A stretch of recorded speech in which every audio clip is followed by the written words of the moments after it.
بندہ نظام ولایت فقیہ کا بندے کو برا میں قائل نہیں ہے، وہ امامت سے دور ہے، امامت سے دور ہے، تو پھر وہ یا کمیونسٹ ہو جائے گا یا سیکولر ہو جائے گا یا لبرل، پتہ نہیں کیا کچھ ہو جائے گا، وہ شیعہ نہیں رہے گا۔ شیعہ قل انما حرم ربی الفواحش ما ظہر منها وما بطن، قرآن کی آیت ہے، اے نبی سے کہہ دے اللہ نے تمام پلیدیوں کو حرام کر دیا، تمام برائیوں کے ظاہر کو بھی حرام کیا ہے قرآن کے، ما ظہر منها وما بطن، اور ان کے باطن کو بھی حرام کیا۔ ساتویں امام سے پوچھا گیا مولا یہ برائی کا ظاہر کیا ہوتا ہے اور باطن کیا ہوتا ہے؟ امام نے کہا جو قرآن میں جو چیزیں حرام ہیں، آ گیا جی شراب حرام ہے، جوا حرام ہے، فلاں حرام ہے، تنظیم حرام ہے، میتا حرام ہے، یہ برائی کا ظاہر ہے، ظلم حرام ہے مسئلہ۔ ان کا باطن کیا ہے؟ ائمۃ الجور ہے، ہر برائی کا باطن کون ہے؟ ائمۃ الظالم لیڈرشپ، ظالم پیشوا، ہر برائی کا باطن کون ہے؟ ظالم پیشوا۔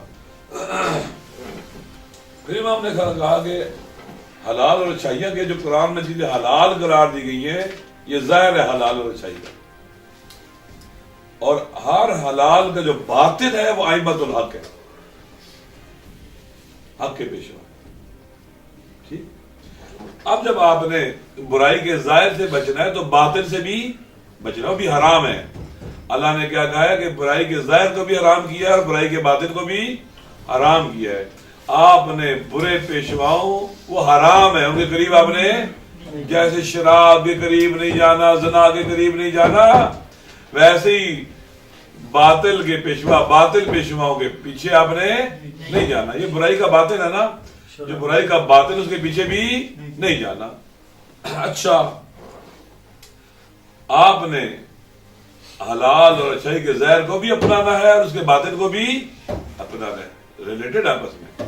اب کوئی آدمی، سوال میرا آپ سے پہلے مثال دیتا ہوں، ایک آدمی بغیر وضو کے نا نماز کے لیے کھڑا ہو جائے، وضو و خشوع سے پڑھے، روئے، اللہ دعا کرو، لمبا رکوع سجدہ کرے، تو لمبے لمبے لمبے رکوع، بڑا خضوع، اس کی نماز صحیح ہے؟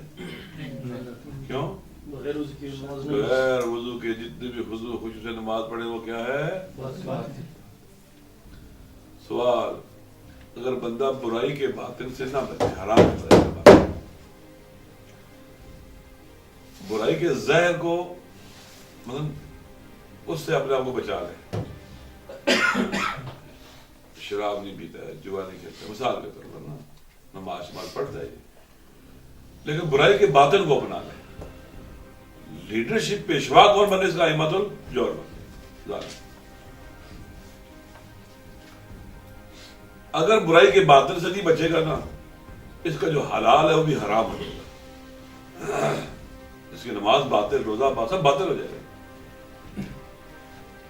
کیونکہ باطل کے جو پیشوا ہے نا پھر چلتے چلتے اس کی نماز کو بھی کھوکھلا کر دیں گے، اس کا حج بھی برباد، اس کی نماز جمعے کے بجائے بدھ کو پڑھیں گے۔ ائمۃ الجور یعنی جہاں اللہ نے حرام کیا برائی کے ظاہر کو، باطن کو، تو برائی کے باطن کو ہے ظالم لیڈرشپ، ظالم لوگ، ان کو اپنا پیشوا نہیں بنانا ہے، ان کو اپنا لیڈر نہیں بنانا ہے۔ اگر اس کو اپنا لیڈر بنا لیا تو آپ کا ظاہر جو حلال وہ بھی کیا ہو جائے گا؟ حرام ہو جائے گا، آپ کے حلال سارے حرام ہو جائیں گے اگر آپ کی لیڈرشپ کیا ہے؟ وہ باطن حرام ہے، حرام ہے۔ خوب، آپ مجھے بتائیں غیبت کبریٰ میں اگر کوئی شخص ولی فقیہ کی لیڈرشپ کو قبول نہیں کرتا، ولی فقیہ کی لیڈرشپ کو قبول نہیں کرتا، نظام ولایت کو نہیں مانتا، کیا ہم کہہ سکتے ہیں کہ ولی فقیہ کو چھوڑ کر بھی وہ ائمہ حق کی لیڈرشپ میں رہ سکتے ہیں؟ وہ کہاں چلا جائے گا؟ ائمۃ الجور، وہ اوباما کے پاس چلا جائے گا، وہ ڈیوڈ کیمرون کے پاس چلا جائے گا، وہ زرداری کے پاس چلا جائے گا، وہ روایتی کے پاس چلا جائے گا، ایسا ہی ہے نہیں؟ درست ہے. اگر اس نے ولی فقی کو چھوڑا کہاں جائے گا؟ یہ ایسا نہیں ہے کہ ایک ائمہ حق ہے ایک ائمہ باطل، بیچ میں نیوٹرل بھی ہے. نیوٹرل کوئی نہیں ہے. جس نے ولی فقی کو نظام ولایت کو چھوڑا وہ کہاں چلا جائے گا؟ ائمۃ الجور کی قیادت میں چلا جائے گا. اور ائمۃ الجور کی قیادت میں چلا جائے گا، اس کا حلال کیا ہو جائے گا؟ حرام ہو جائے گا. اگر ہم اس کی لیڈرشپ سے نکلیں گے تو ائمۃ الجور کی لیڈرشپ میں چلے جائیں گے.